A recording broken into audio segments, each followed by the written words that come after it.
যিশুর নামে প্রার্থনা করলে সে প্রার্থনা পূর্ণ হবেই। যোহন 16:23-28 পদ।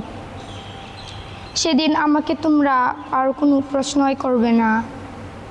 আমি তোমাদের সত্যি সত্যি বলছি, আমার নামে তোমরা যদি পিতার কাছ থেকে কোনো কিছু চাও, তিনি তোমাদের তা নিশ্চয় দেবেন।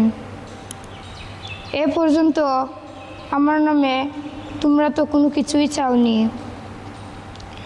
না, তোমরা পাবে, আর তাতেই তোমাদের আনন্দ পরিপূর্ণ হয়ে উঠবে।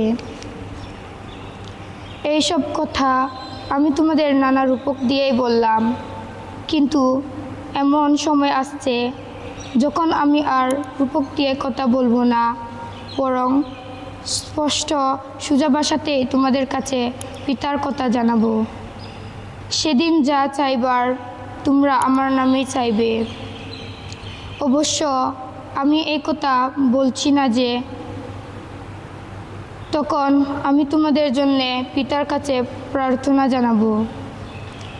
না, পিতা নিজেই তো তোমাদের ভালোবাসেন, কেননা তোমরা আমাকে ভালোবেসেছ, আর আমি যে পরমেশ্বরের কাছ থেকে এখানে এসেছি তোমরা তো তা বিশ্বাসও করেছ।